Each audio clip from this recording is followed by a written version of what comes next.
সেই ব্যক্তির নাম দেখেছে তার বাবা মা হয়তো শখ করে। তারেক রহমানের ব্যক্তিত্বের এই উদাহরণটি দেখলে মুগ্ধ হবেন যে কেউ, সাথে কিছুটা মজাও পাবেন হয়তো কেউ কেউ। যখন আমি ওই ব্যক্তির কথা যেই না বলেছি, সবাই একটা আশ্চর্য রকম শব্দ করা শুরু করেছে। সেই ব্যক্তি যে আপনারা যারা তরুণ প্রজন্মের ভোটার, তাদেরকে বলছি, তারেক রহমানের নিষিদ্ধ ভাষণ আপনাদের এই দেশপ্রেম গণতন্ত্রকামী জনগণকে অনুপ্রেরণা জুগিয়েছে। 2014 সালের পর থেকে, অর্থাৎ 2015 সালের 7 জানুয়ারি থেকে শেখ হাসিনার পুরো শাসনামল তারেক রহমানের বক্তব্য, বিবৃতি প্রচারের উপর নিষেধাজ্ঞা দেওয়া হয়েছিল। তারা চেষ্টা করেছিল আমার কথা বন্ধ করে রাখতে। আমি কথা বলেছি, সামাজিক মাধ্যম সহ বিভিন্ন পন্থায় আমি পৌঁছানোর চেষ্টা করেছি। আমি ইনশাল্লাহ পৌঁছিয়েছি মানুষের কাছে। ভোটের অধিকার প্রতিষ্ঠা করব। আর এই জন্যই প্রশ্ন উঠেছে, তারেক রহমানের সেই ভাষণগুলোতে কি এমন ছিল? প্রতিপক্ষ রাজনৈতিক দলের যে নেতা তারেক রহমান সম্পর্কে লাগাতার যা তা বলেছেন, মিথ্যাচার, অপপ্রচার, হুমকি ধমকি এমন কিছু নেই যা করেননি।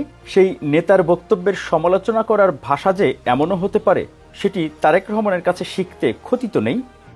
কয়েকদিন আগেই এই আওয়ামী লীগ নামক যে সন্ত্রাসী দলটি, এই দলটির একটি মহাসচিব আছে। মহাসচিবের আজকে আমার সকালবেলায় আমি দেশে, লন্ডনের সকাল, বাংলাদেশে সেই সময় বিকালবেলায় নোয়াখালীতে বিএনপির ইফতার মাহফিল, নোয়াখালী জেলা বিএনপির ইফতার মাহফিলে গিয়েছিলাম আমি। তো সেখানে ওই একই কথা বলেছি। যখন আমি ওই ব্যক্তির কথা যেই না বলেছি। আচ্ছা বলুন তো, তারেক রহমান কোন নেতাকে উদ্দেশ্য করে এই কথাগুলো বলছেন? উত্তর দেওয়ার আগে এ প্রসঙ্গে তারেক রহমানের পুরো বক্তব্য দেখে নেই।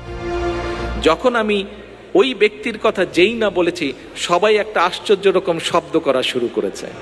সেই ব্যক্তি যে সেই ব্যক্তির নাম দেখেছে তার বাবা মা হয়তো শখ করে, কিন্তু বাংলাদেশের মানুষ সেই ব্যক্তিটাকে তার নামে ডাকে না। বাংলাদেশের মানুষ নতুন একটি নাম দিয়েছে, তারা সেই নামেই তাকে ডাকে। যাই হোক, প্রিয় ভাই বোনেরা, এই লোকটিকে আমরা দেখেছি কয়েকদিন আগে একটি কথা বলতে। কি কথা? এই লোকটি বলেছে যে তারা একটি দেশের নাম উল্লেখ করেছে, একটি দেশের নাম উল্লেখ করে বলেছে, প্রতিবেশী একটি দেশের কথা বলেছে যে সেই দেশ না হলে তারা ক্ষমতায় আসতে পারতো না, সেই দেশের সাহায্য ছিল, সহযোগিতা ছিল বলেই তারা ক্ষমতায় এসেছে আজকে। প্রিয় ভাই বোনেরা, এই ঘটনা একবার না।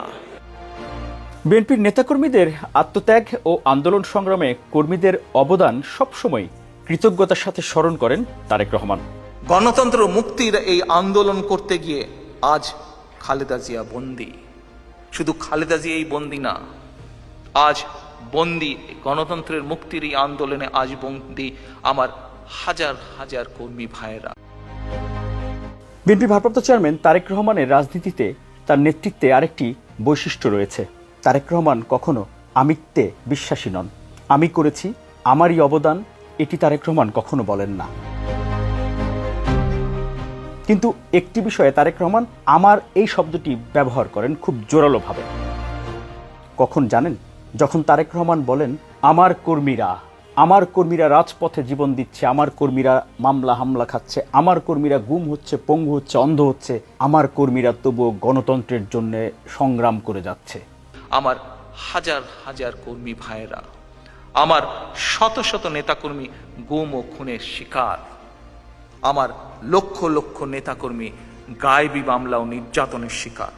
তারপরেও এই দলের নেতাকর্মীরাই রাজপথে আছে।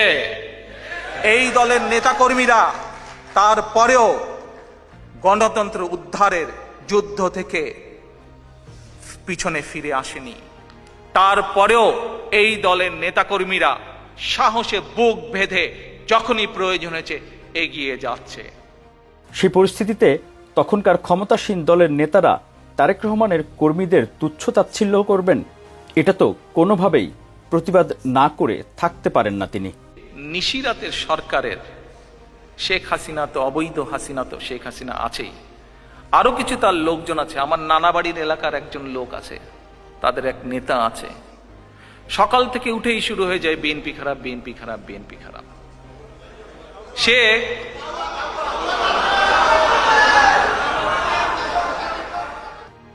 কিন্তু ক্ষুব্ধ প্রতিক্রিয়াও যে এমন হতে পারে তা হয়তো প্রথমবার দেখছেন অনেকে। কয়দিন আগে দেখলাম সে বলেছে বিএনপি নাকি 9 মিনিটও আন্দোলন করতে পারবে না। আচ্ছা ঠিক আছে, ভালো কথা। এখন কথা হচ্ছে তাহলে ভালো কথা, বিএনপি আন্দোলন করতে পারবে না, তাহলে কি মিস্টার নেতা আপনি কি জবাব দেবেন? তা এখন বিএনপি যদি 9 মিনিট আন্দোলন করতে না পারে, আপনি যদি এতই জানেন, তা আপনারা সব মন্ত্রীরা বিএনপিকে নিয়ে সারাদিনে 90 মিনিট সময় কেন ব্যয় করেন আপনারা? দেশবাসী ও সাধারণ কর্মীদের প্রতি তারেক রহমানের এই ভালোবাসা ও দরদ শেখ হাসিনা সরকারের সময় গণমাধ্যমে প্রচার ও প্রকাশ করতে দেয়া হয়নি, তাই স্বাভাবিকভাবে পৌঁছায়নি সারা দেশের মানুষের কাছে তারেক রহমানের বার্তা। তবুও তারেক রহমান চেষ্টা করেছেন বিকল্প উপায়ে, ভিন্ন মাধ্যমে নেতাকর্মী ও দেশবাসীর কাছে পৌঁছাতে। তা তো নিশ্চয়ই সহজ পথ নয়।